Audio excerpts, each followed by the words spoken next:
Otuto dịrị Jesu. Tata bụ ụka nke 14 n'oge na-adanyeghị n'emume afọ nke mbụ n'arọ ụka. Igbo Catholic Community ji obi aṅụrị ekele ezinụlọ anyị niile na ndị niile anyị na ha ga-achụ aja Mass tata. Na aja nke Mass tata, Greg na Staloga Amaka na-enye Chineke ekele na-ayọkwa ngozi ya na amara ya n'isi Richard na Samadi na Oje, ndị nke na-elote ara ịnọ ha ji wee lụọ di na nwunye. Ndị Knights of St. John International na ndị ladies ha na-ayọ nchekwaba Chineke na ọya nke COVID-19, na-ayọkwa ka COVID-19 nsogbu ya niile ka ọ bịawa na nkwụsị nso nso, wee na-ayọkwa ndị niile nwụrụ na ya ka Chineke nabata mkpụrụ obi ha na ndokwa. Nneka na osi ụfọdụ n'ezinụlọ ya na-enye Chineke ekele na-ayọkwa ngozi ya na amara ya n'isi ụmụ ha Victor na Victoria ụfọdụ, ndị nke Chineke tụnyere ugo mmụta ha wee na-akwadokwa ịbanye nnukwu n'akwụkwọ yunivasiti. Onye Ọga Amaka na-enye Chineke ekele n'ụzọ pụrụ iche n'isi Papia na mama ya Skola na Greg Ọga Amaka, ndị nke na-elote ọgụ arọ na 6 ha ji wee bụrụ di na nwunye. Ịma na Anthony Ikebodo na-enye Chineke ekele na-ayọkwa ngozi ya na amara ya n'isi Samadi na Richard Oje, ndị nke na-elote ara ịnọ ha ji wee bụrụ di na nwunye. CY na Meg Omakụ na ezinụlọ ya na-enyekwa Chineke ekele na-ayọ ngozi ya na amara ya n'isi Greg na Staloga Amaka, ndị nke na-elotekwa ọgụ arọ na 6 ha ji wee bụrụ di na nwunye. Ịma Ikebodo na-ayọ maka ọdịmma na ngozi Chineke nchekwabe ya na obibi ya n'isi Maria Goretti Ngozi nwanyị, onye nke na-elotekwa tata bụ ụbọchị eji were mụọ ya. Greg na Staloga Amaka na-ayọ ngozi Chineke na amara ya n'isi Oluchi Felicity Anọ, onye nke na-elote wee ji were mụọ ya. David Agụnwafọ na Mori na ezinụlọ ya na-ayọ maka mkpụrụ obi Reverend Monsignor Sylvester Osigwe ofu arọ o ji wee rapụ ụwa nke anọ.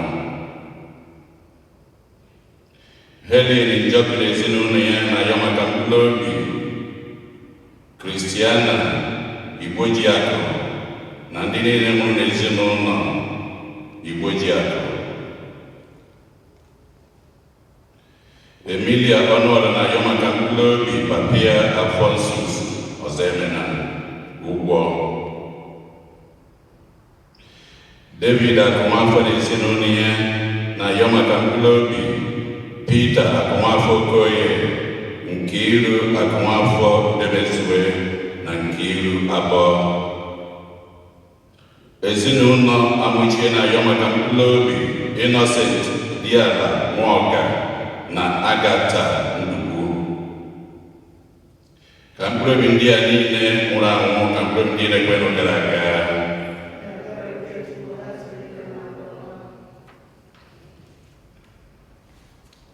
Onye isi nchụaja na aja nke Mass tata bụ ụkọchukwu anyị Jude Umobi. Kịta ka anyị were aṅụrị n'okwukwe tiekọta ọnụ na ukwe.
Wednesday weekend, July 4th weekend.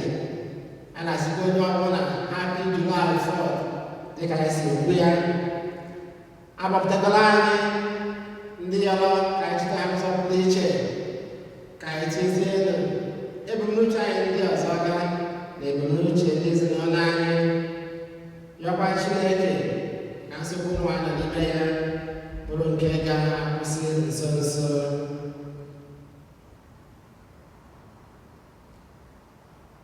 Omona Gaipasi one comma, and you can make Eucharistia. See the night in your boy, or do and Chibakan Kitchen again.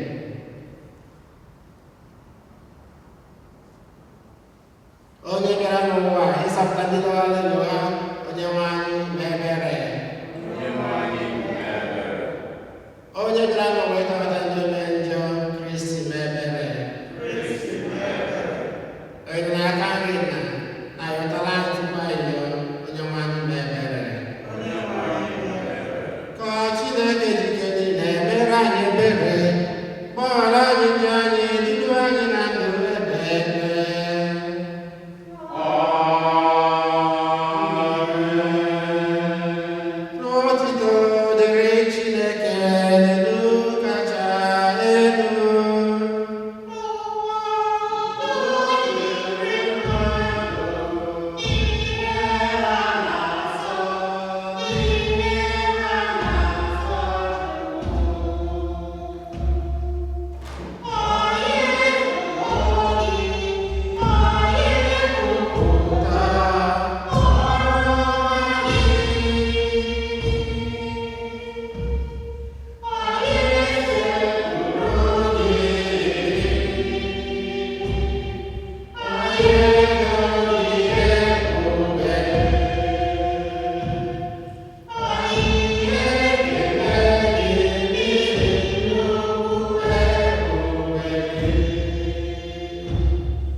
Ihe ọgụgụ ewetara n'akwụkwọ amụma Zekaraya.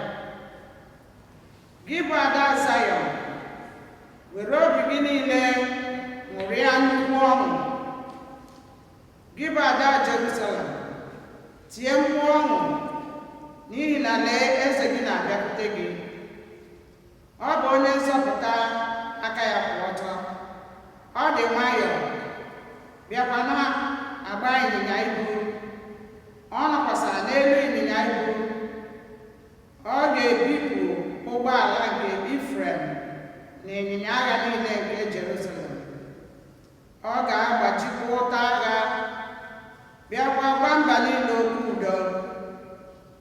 Ọgbọ ọchịchị ya ga-esite n'oké osimiri ruo n'oké osimiri nke ọzọ, bịakwa site n'osimiri ruo na nsọtụ niile nke ụwa. Okwu nke osebiri ụwa.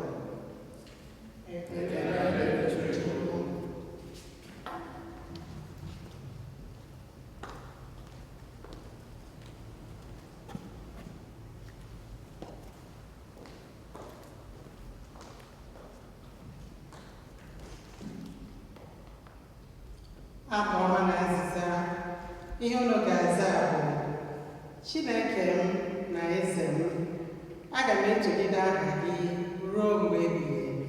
Zaanụ ya.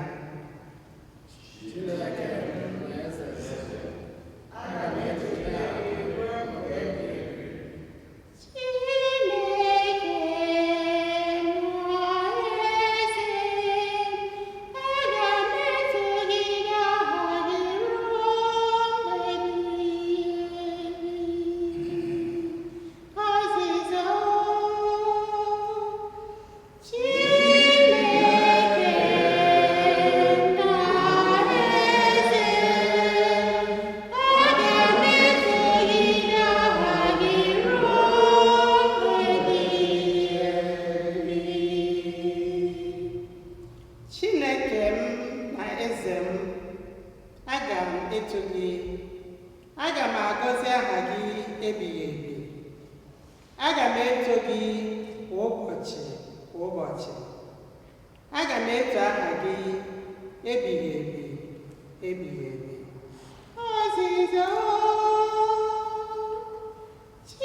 site na mmụọ ya were ndụ ya nye ahụ unu nke pụrụ ịnwụ anwụ.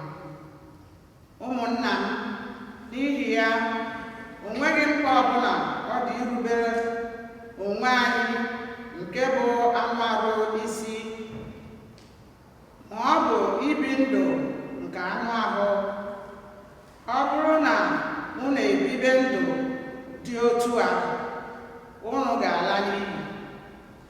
Ma ọ bụrụ na unu were mmụọ nsọ pịgbuo mmerụ nke anụ ahụ, unu ga-adịkwa ndụ. Okwu nke ose bụrụ ụwa.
N'oge ahụ, Jesu kwuru sị, Nna, onye nwe eluigwe n'ụwa, ana m ekele gị n'ihi na ihe a izonarịrị ndị oke mmụta na oke aghụghọ ka ị kpugherela ụmụntakịrị na-amaghị ihe.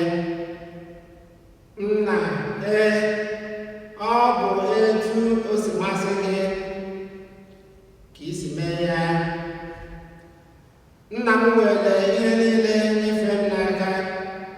O nweghị onye ma onye nwa bụ ma ọ bụghị sọ nna.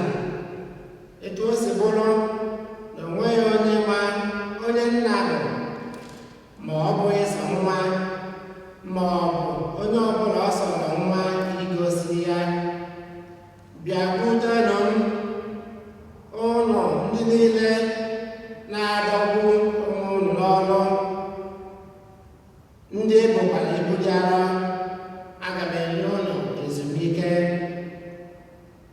Nyaranụ ibu m na ubu unu, mụtakwanụ ihe site n'aka m, maka na adị m nwayọọ dịkwa umeala n'obi. Mmụọ unu ga-achọta ezumike. N'ezie, ibu m dị mfe, ibu m adịghị arọ. Oziọma nke ose bụ ụwa.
na-agwa anyị maka inwe ọṅụ n'ime Chineke, ịṅụrị ọṅụ n'ime Chineke na-abanyere ọnọdụ ka anyị nọ n'ime ya.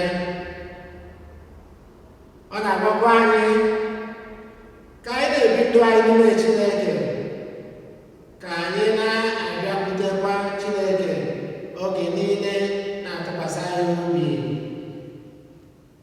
Ihe ọgụ nke mbụ nke si n'akwụkwọ onye amụma Zekaraya dị ka ihe ọgụgụ anyị na-agụ mgbe anyị na-akpọtụrụ maka ọbịbịa nke nzọpụta oge Advent, mgbe anyị na-akpọtụ maka ọmụmụ Kristi.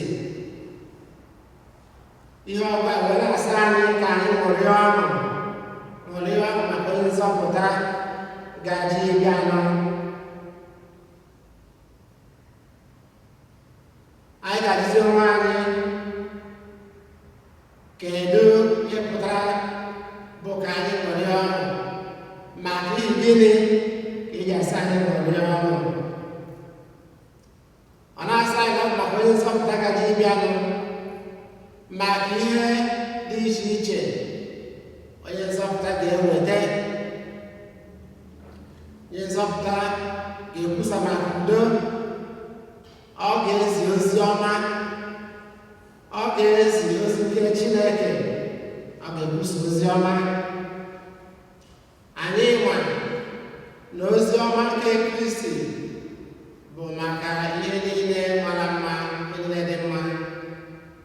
Ọ bụ ozi ọma nke udo, ozi ọma nke ibe omume ọtọ, nke eziokwu, ozi ọma nke ndụ. A gwara anyị na ozi ọma nke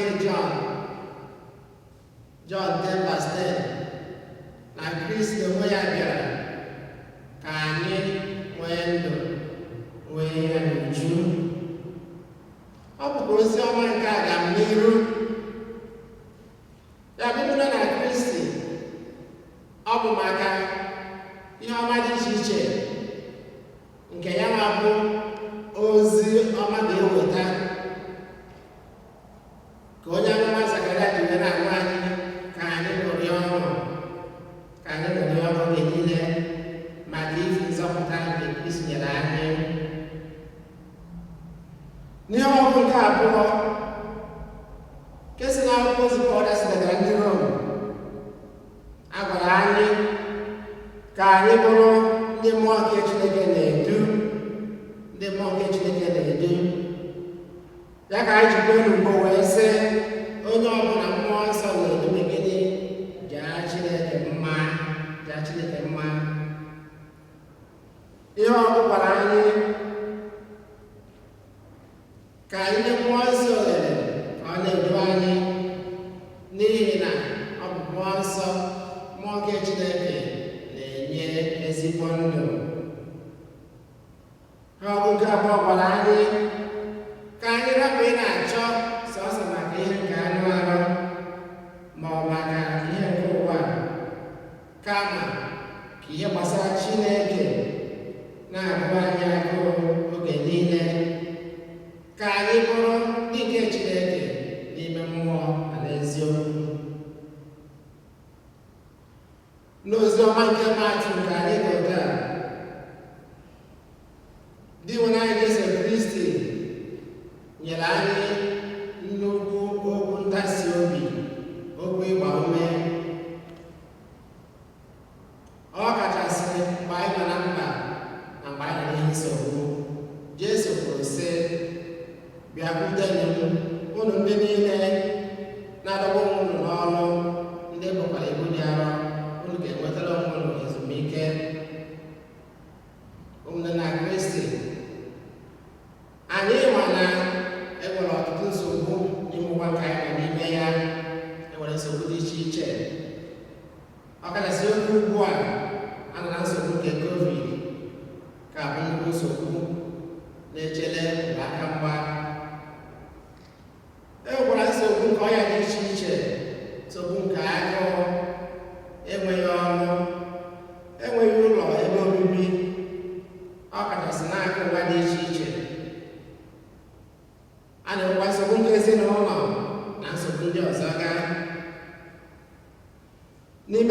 ndị a niile, kedu onye anyị ga-atụkwasị obi? Kedu onye anyị ga-agbajekwu n'ime nsogbu ndị a niile? Dị nwa na Jesu Kristi wee na-agba anyị n'ụbọchị taa ka anyị bịakwute ya, na ya ga-enye anyị ezumike. Nke a bụ nnukwu okwu nkasi obi na okwu ịgba ume nye anyị. Ya bụ ka anyị ọ na-amasị ụbọchị taa maka amara, ka anyị nwee ike ị na-enwe ntụkwasị obi n'ebe Chineke nọ, ma ọ dị mma ma ọ dị njọ, na-enwe ntụkwasị obi oge niile. Anyị na-edekwa n'ụbọchị taa ka Chineke na-agọzi anyị ma na-echekwaba anyị site na Kristi onye nwe anyị. Amen. Ka anyị kwụsie ọtọ kwupụta okwukwe anyị. Ekwe n'otu Chineke, nna ike niile, ebere igwe na ala, ebe ma na-ahụ anya, ndị anaghị ahụ anya, na otu onye nwe anyị Jesu Kristi,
ndị nwụrụ n'ọgbakọ anyị na ọdachi dị iche iche ka ha keta oke na ebere Kristi. Anyị arịọ gị dị mma n'anyị.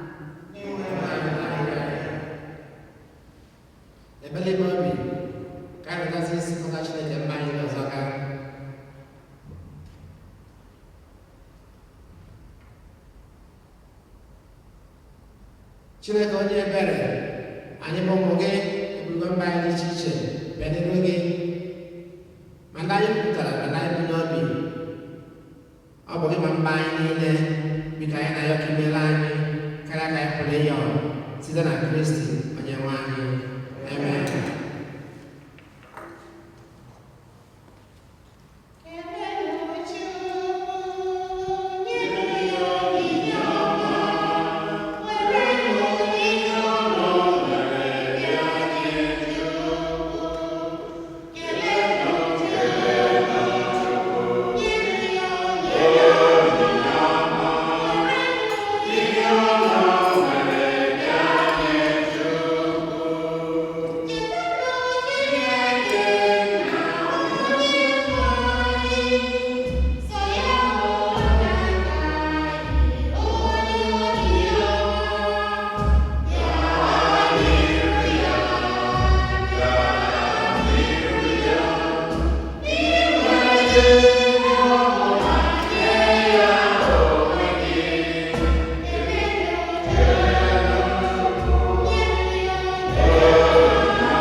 Nara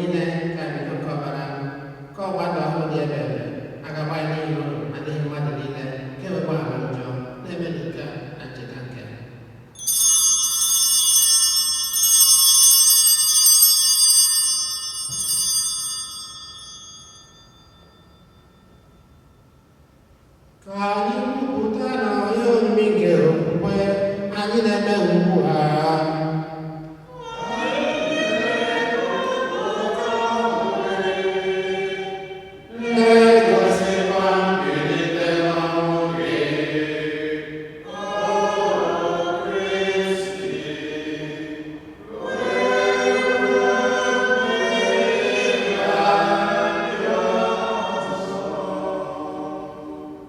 Nna na-ncheta nke ọnwụ na mmezu n'ọnwụ nke nwa gị, anyị ebunyeghachi ike ndụ n'ike oge nzọpụta. Anyị na-ekele gị n'ihi na ị kwere ka anyị dị mma ikwu n'ihu gị na-efe gị. Anyị ji mma na-arịọ ka anyị bụ ndị na-anata ahụ na ọbara nke Kristi bụrụ otu site na njikọ nke mmụọ nsọ. Nna cheta nzukọ gị gazuru ụwa niile, mee ka ịhụnanya gị jupụta ya. Gọzie Popu anyị bụ Francis na Archbishọp anyị bụ Jose na ndị ofe ọka gị niile. Cheta ụmụnne anyị ndị ji okwukwe wee gaa n'ezumike nke ọnwụ.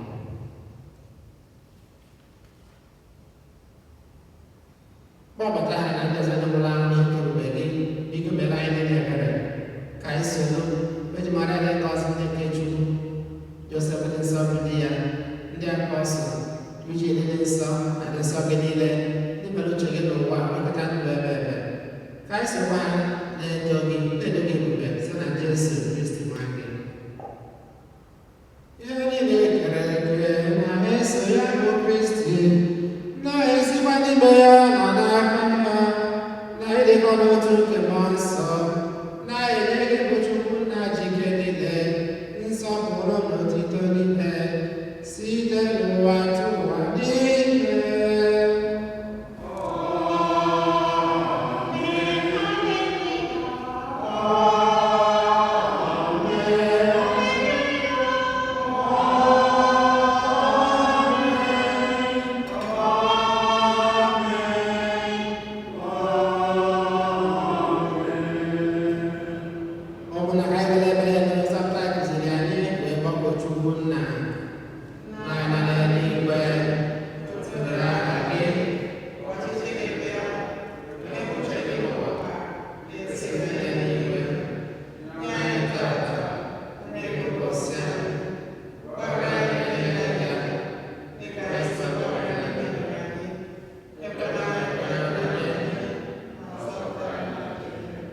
Zọpụta anyị na-arịọ gị usekwu na ji ihe niile, were ebere bido n'oge nke anyị si n'inye aka ebere gị, ka zọpụta anyị na njọ oge niile, anyị wekwa na nsogbu niile. Were Chukwu dị nsọ na-atụ anya maka mbịaghachi nke nzọpụta anyị Jesu Kristi.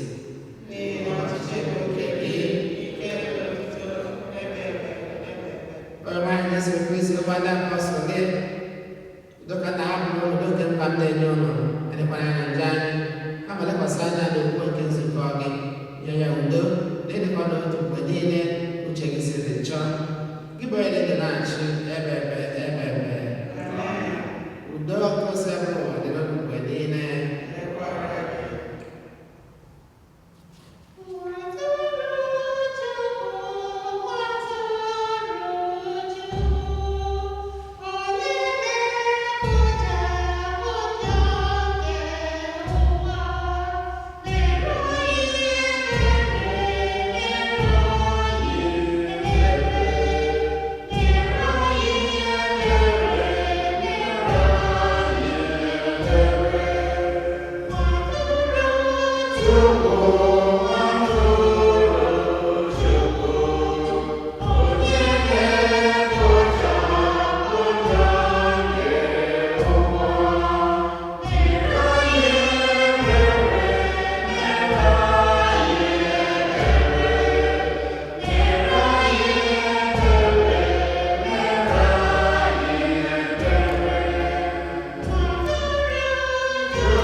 Anyị niile nwere isi ọma bụ ndị akpọrọ olili nke mmadụ Chineke.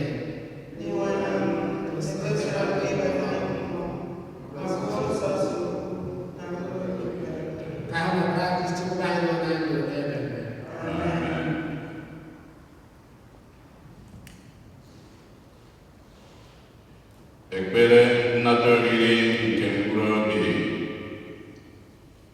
Jesu nke m, ekwesịrị m ike n'ezie na ị nọ na sakramenti Eucharistia dịgasịrị nsọ. Ahụrụ m gị n'anya n'obi m niile karịsịa ihe niile. Maka ihe ịhụnanya nke a, njọ m niile na-ewute m n'obi nke ukwuu. Arịọ m gị mgbaghara maka ha niile. Ọ na-agụsi m ike n'obi ịnata gị. Ebe m enweghị ike ịnata gị n'ezie ugbu a, biko bata n'ime obi m ka ị bụrụ nri nke mkpụrụ obi m. Ejikọ mmụọ m ọnụ na nke gị ugbu a. Ekwekwana ka m kewapụ onwe m n'ime gị. Amen.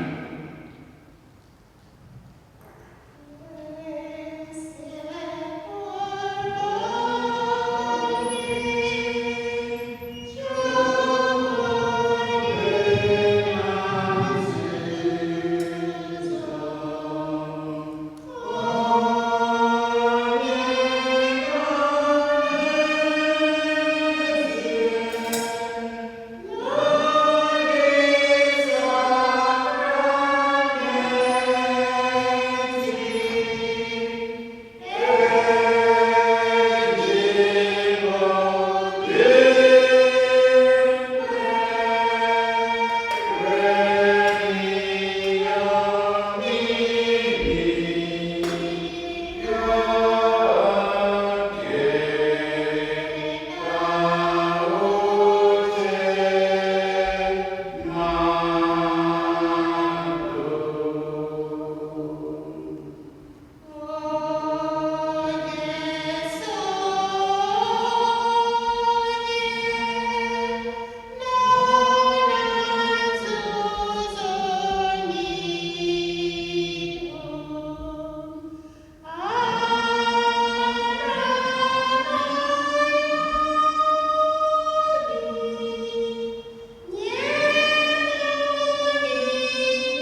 Ka anyị ya ya.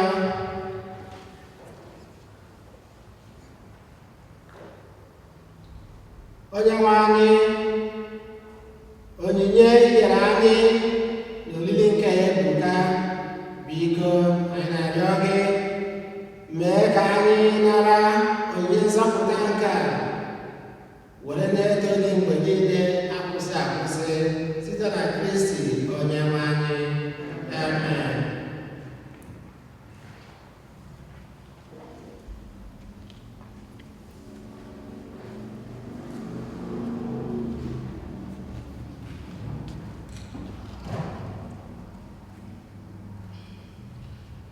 Anyị nwere obere ọkwa mụnemụne anyị na-eletara anyị niile envelopu anyị ka anyị nwee ike na-eji ozi ya. Ndị enwekwaghị ike ịchọ ịbịa na parish ebe anọ tinye envelopu tinye ya na mail, nke ka mfe ijee na webụsaịtị anyị bụ steugenieparish.org, steugenieparish.org, St bụ ST, Eugene Parish, no space.org. Ọnya bụ webụsaịtị anyị. Ije ebe ahụ jee nye onyinye nke gị. Ọ bụghị ije tụfuwe stampụ, ọ bụghị ịchọ ọma ndị post ọfisi ma jere eje. Ọ bụrụ ọkọnụ gị ma ise ka ị gbafuo fuel bịara ebe ahụ n'ọtaanyị. Ịchọ ka ọ dịrị gị mfe ijee na webụsaịtị. Ịchọkwa na ịkpagharị akpagharị ije ebe a tinye. Ịchọ ka inye na mbe wepụtara ya ndị mere ha were jebe. Wee na-elotekwa ka anyị niile ka anyị na-ekpesa ekpere ike n'oge ugbu a maka na ka o si aga COVID-19 na California imeghe news oge niile ọ na-agbago agbago, onweghị ebe ọ na-agbadata na steeti nke anyị nọ n'ime nya na-ege news asịzi ndị niile nọ na California, unu bịa New York ma ọ bịa New Jersey, East Coast, ijegede ebe quarantine for 2 weeks before ihe ejebezi ebe ihe eje na East Coast. Mana be anyị mana o nwere ka o si wee dị ọ ka na-agbago. Onye akpatara anyị ka ji were nwayọọ were na-eme ihe aka ụka ka anyị si aka ya. Ọ bụrụ na ọ gbasasị ya oge ya sị na ọ dị na mfe na obe natana, ọ na-agụ anyị nnukwu agụụ iji ga-azụ n'ụlọ ụka ebe a wee na-eletara anyị niile anyị ma iwu niile kwuru ka anyị na-eze. Biko ka anyị na-eze ya ka iwu si wee kwu. O nwere ndị oyi arụga ike ọsịma nkụ mba na mma ebikọ ya ọma na ọ bụrụ ka esi eme na ọya nwa nwa emekwa anyị. Biko ka anyị kwalisie na ike anyị ma na ọya nwere onye ọra bụ di, ọrara ọnkụ, ọrara nwunye nke ọ na-arụ ụmụaka. So biko anyị mara ihe niile a gwara ka anyị na-eme ka anyị wee gbarapụrụ ya ka Chineke nyere anyị aka. A na-enyere Chineke aka ka anyị zebe ihe, nyere Chineke aka ka ọ ghara imetụta anyị. Ofu onye otu anyị bụ Anthony Ekagwụ, nwunye ya bụ Violet Ekagwụ na ụmụ ya. Mr. Ekagwụ na onwe ya rapụ. Anyị nche aka n'ebe a ka ụka were jebe ụlọ na March, beginning of March. Ụzọ mechigide ya nyanwa anatarazi n'izu ụka agwụrụ agwụ o wee rapụ. Biko ka anyị leta ezinụlọ ya, nwunye ya Violet na ụmụ ya ndị young adult na ndị ọzọ, ka anyị leta ha na ekpere. Ka anyị kpọọ ha na fon ebe anyị amaghị ejenwu ka anyị na-eleta ha na ekpere, na-etesti ha na-akpọ ha na fon, na-enyere ha eme ka anyị si eme dịka onye nke ya rapụ. Ndị si eme ọ bụ onye otu unu lotakwa ya n'ụzọ pụrụ iche. Anyị were ogere wee na-ekene onye ọbụla oge ugbu a, onye ọbụla nọ na biya, mana anyị dịka ọnụ na ekpere nke ka anyị na-ekpekwara onye ọbụla n'ime anyị, ka anyị na-ekpekwara ụkọchukwu anyị bụ Fada Jude Umeobi were na-ekenekwa ya ka anyị kọpụrụ ya aka. Daalụ.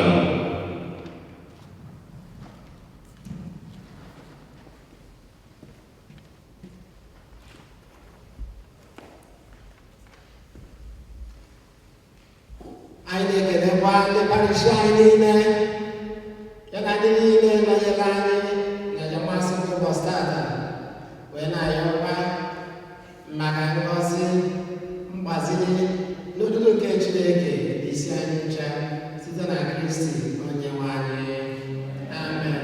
Onyenwe anyị nọnyere ụnụ ka Chukwu ji ike niile gọzie ụnụ, Nna na Nwa na Mmụọ Nsọ.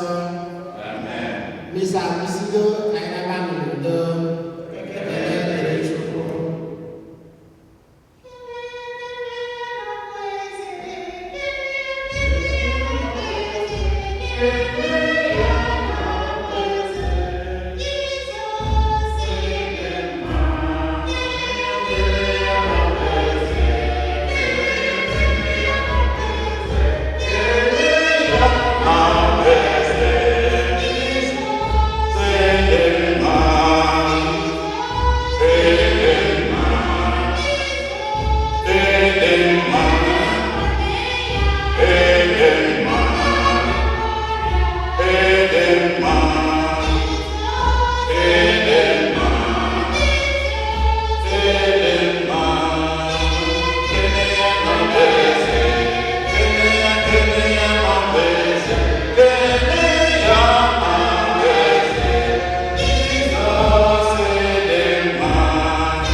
Amen.